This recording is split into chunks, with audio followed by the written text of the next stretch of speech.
Hi there, this is your lesson video, as discussed at your lesson.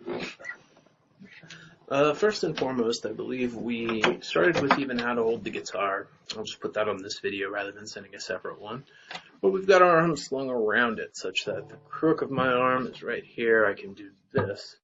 I've got this bone, my humerus, resting on it comfortably, which is the main way we steady it. We don't want the fretboard, cheers coffee, down there. We want it up here, where we can easily fret.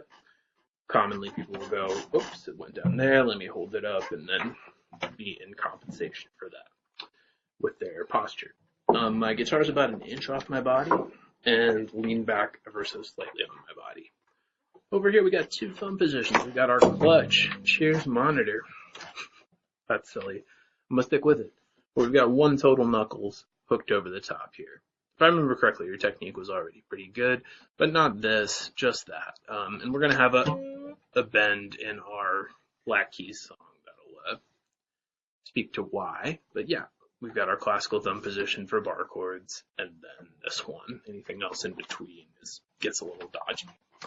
Cool. So I believe we mostly addressed our wide range of motion and using a pick when I'm strumming in order to hit all the strings with the same amount of attack.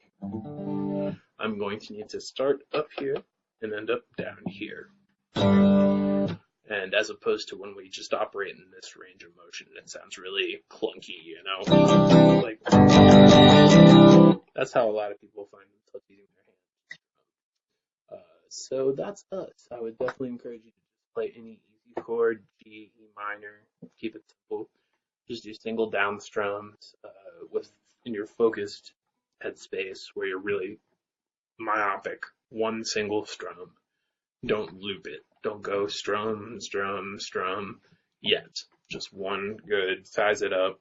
And you're gonna miss sometimes, and you're gonna be in too close to the guitar sometimes.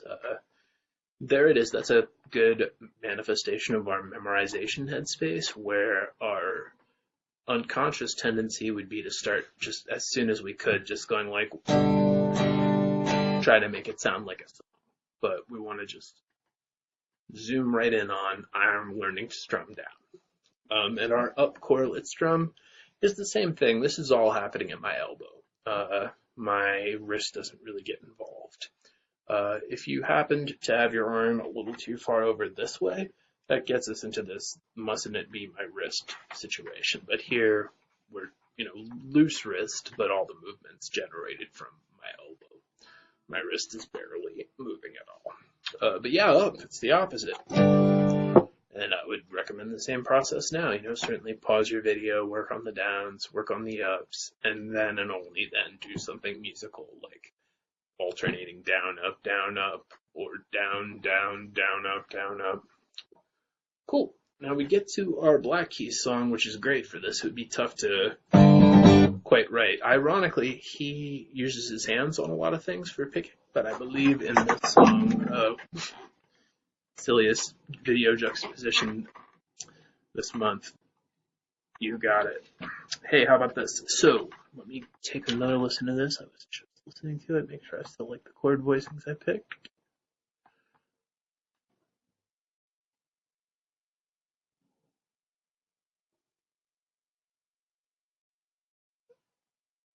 Yeah, so bar chords. We're going.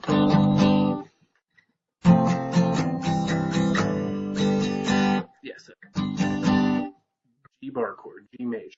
And we might have learned some note names. Reminder, don't set up a deductive reasoning process for those note names. Just assign note names to specific dots on the fretboard and quiz yourself in some sort of randomized order. Not, I'm going to find, D because I know this is C. Just this dot called D at the end. Cool. So at the beginning we get this, thing that we're going to avoid and favor the one he does more often, which is just down, or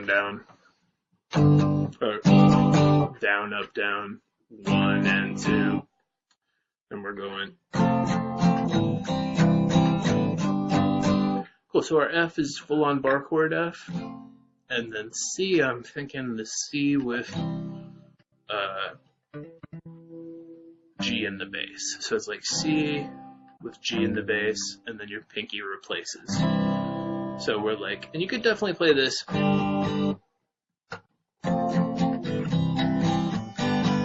including our C-shaped G chord. That would be the most positionally comfortable way to do it. So I'd actually recommend learning both approaches.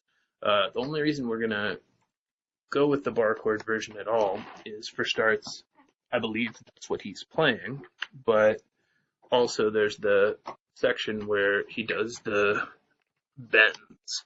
He goes, and that needs to be up there for us. So here we are. And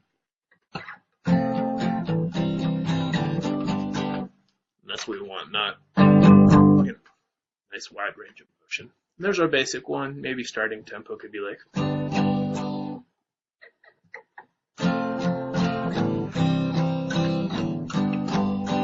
I'm totally fine with this. If that's what we wrote, let's do that. And while we're at it, an alternate approach would be to play F. Here's that C shape we were using.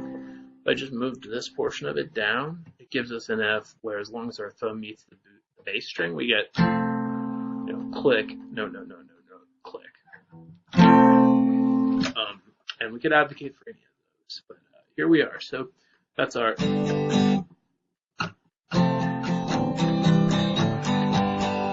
Cool. And we do just strum down on the downbeat and up on the upbeat uniformly. I do believe it starts with a boom bitter-dome, and we were going to just skip that initially.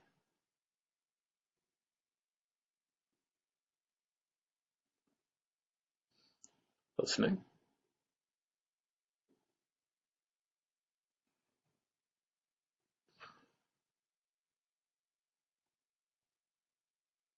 Nope.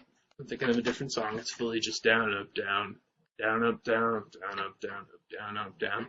Cool. So we get our section. We do our fills now. We go.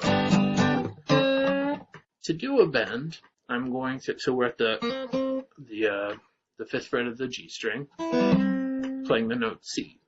So I've got my hand lined up. First of all, definitely in clutch position. We were never meant to bend like this.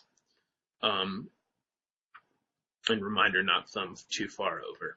I've got all 3 fingers on the string, as though I might have just gone, 3, 4, 5. Because when I bend, I'm going to push up with the force of both of these fingers together. So my middle end ring, draw my hand, slightly twists to let me bend that far, which is rather far. We've got half step bend, excuse me, and whole step bend. So it is just brute force. You're not going to hurt the string. Cool. So anyway, we could just pause. But I would recommend just doing that. That's a difficult transition. Just get some, and then try to go.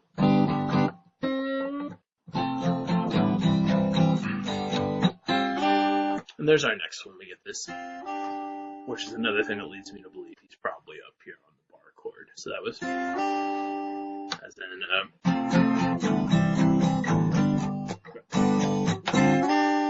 so that's our.